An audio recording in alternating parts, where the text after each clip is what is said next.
Welcome to Sleepy Philosophy. Tonight we will take a quiet journey into the thoughts of Immanuel Kant, a philosopher who wondered deeply about what it means to be truly free. I am glad you are here, ready to listen and drift gently into ideas that have been discussed for centuries. Wherever you are in the world, I hope this time offers you calm, curiosity, and rest. Tonight's story is about the question of free will, and how Immanuel Kant believed it was connected to the way we live and the choices we make. For Kant, freedom was not simply the ability to do whatever we wish. It was the ability to guide ourselves by principles we choose with care, acting in ways that reflect our deepest sense of what is right. In his view, this kind of freedom was at the heart of being human, and it gave our actions their true moral worth. If you enjoy these quiet explorations, I would be grateful if you like this video or subscribe to the channel.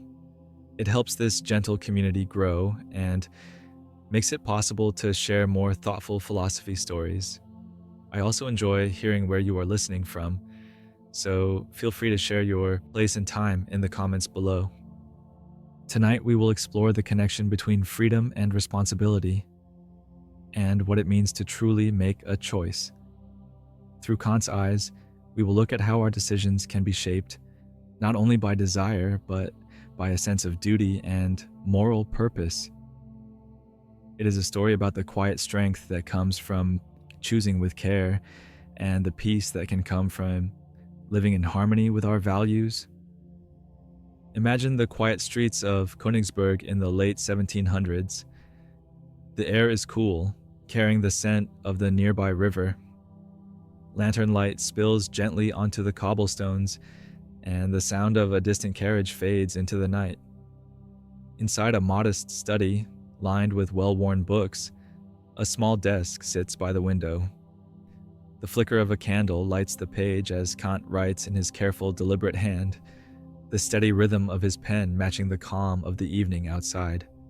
In this small, ordered space, the world feels still. Beyond the window, life moves at a slower pace.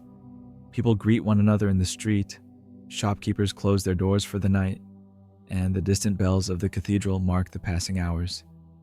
Here, surrounded by the familiar streets he rarely left, Kant spent his life thinking, teaching, and writing, always returning to the same deep questions about what it means to be human.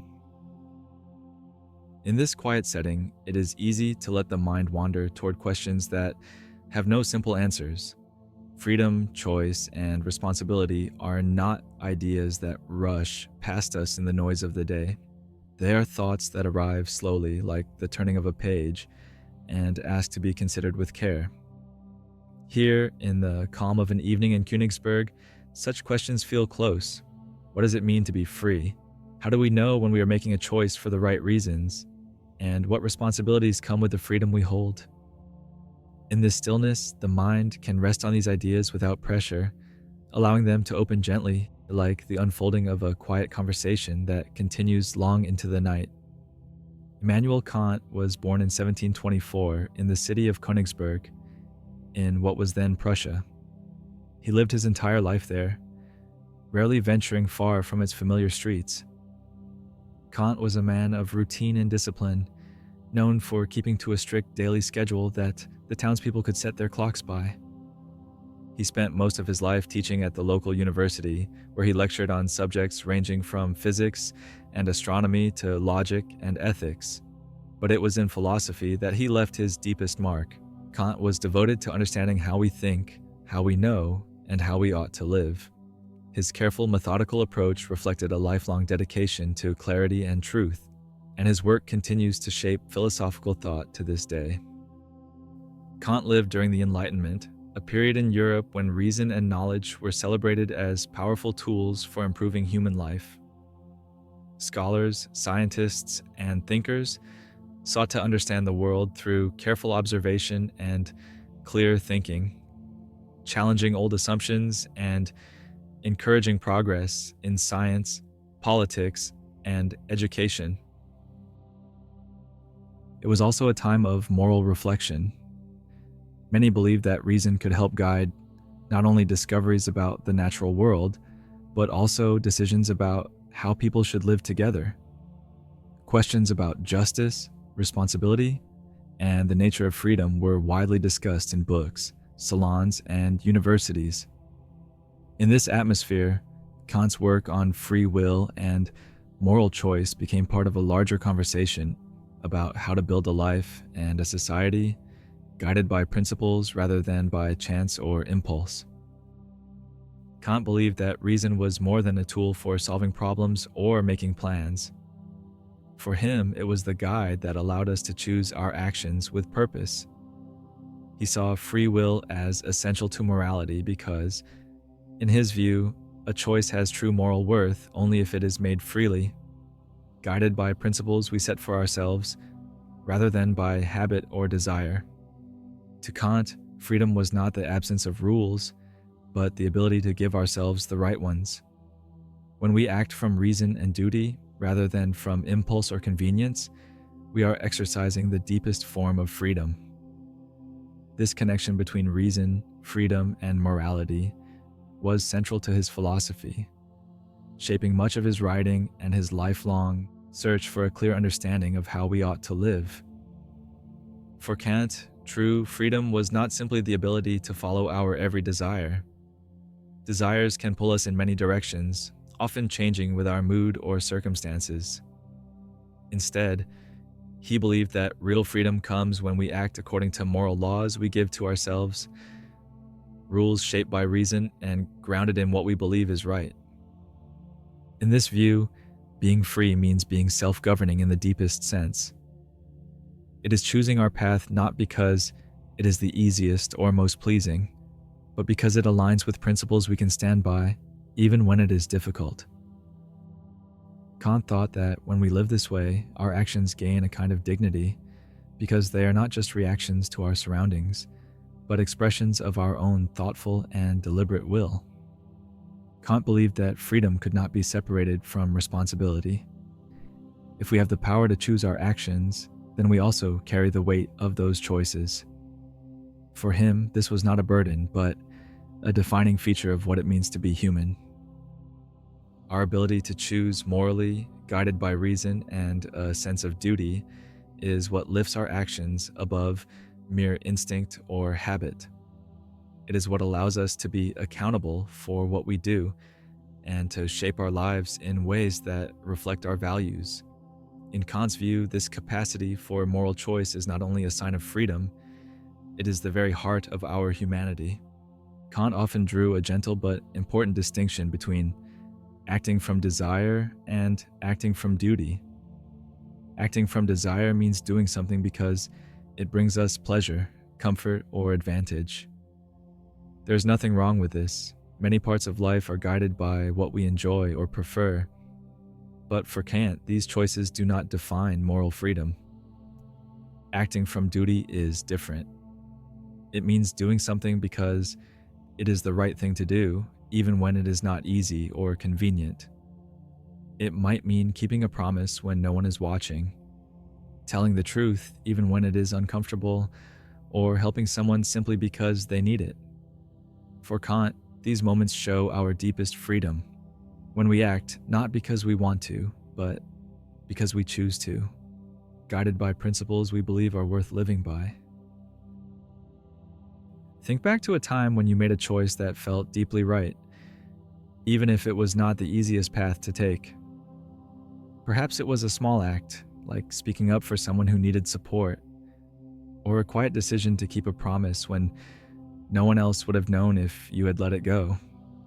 These moments often stand out in memory because they feel steady and clear, as though they come from a place deeper than preference or habit.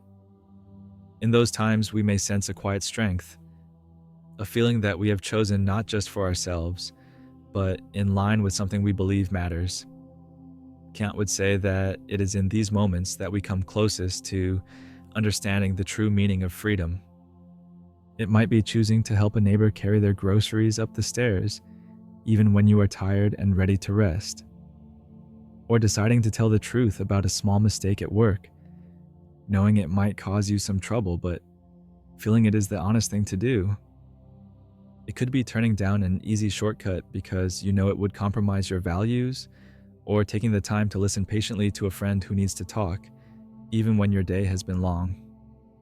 These choices may not bring immediate reward or recognition, but they carry a quiet satisfaction. They are the kind of moments Kant saw as the heart of moral freedom, when our actions reflect not just what we want, but who we choose to be. Not everyone has shared Kant's view of free will.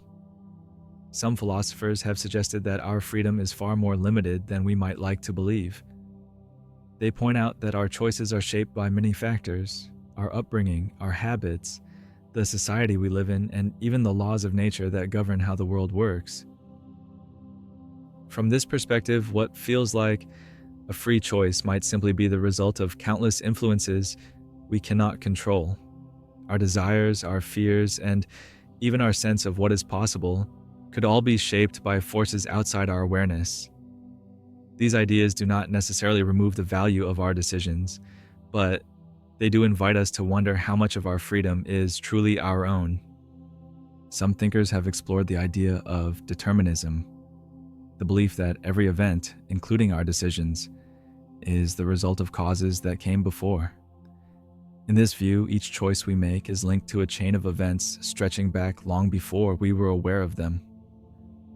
Our thoughts, feelings, and actions may be shaped by a web of influences, from the way we were raised to the circumstances we find ourselves in now.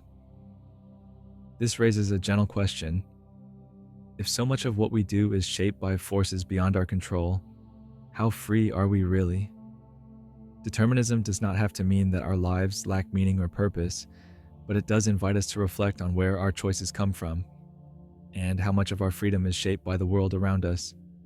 Kant's view offers a hopeful picture of human freedom, one in which we can rise above our impulses and act from principles we choose for ourselves.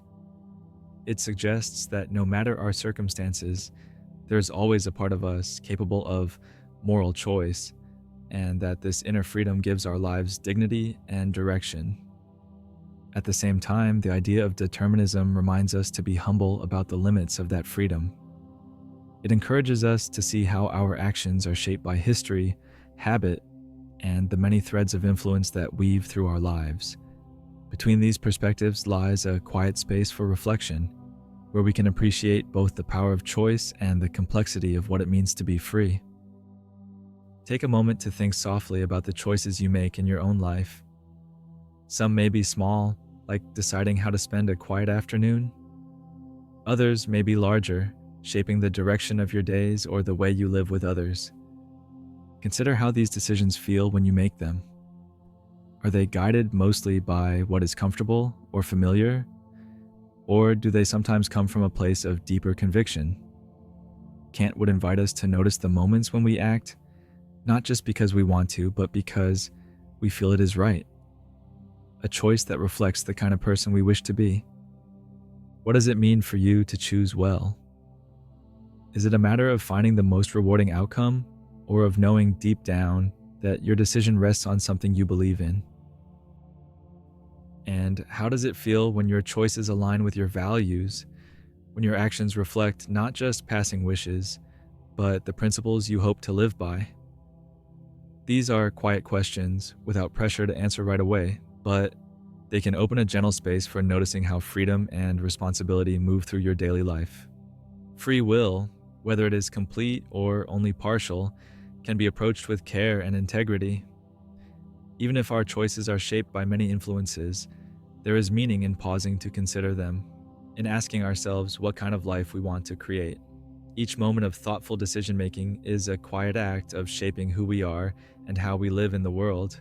Living thoughtfully is itself a form of freedom. It is the gentle practice of noticing our options, weighing them with honesty, and choosing the ones that reflect our values. We may not control every circumstance, but we can bring intention to how we respond, and that intention can guide us toward a life that feels steady and true. As this story comes to a close, I wish you peace for the night ahead. May your mind feel unhurried, your thoughts calm, and your heart open to the quiet strength that comes from living with care. Let the ideas we have explored tonight linger softly, like the last light of evening, and carry you toward rest. Sleep well.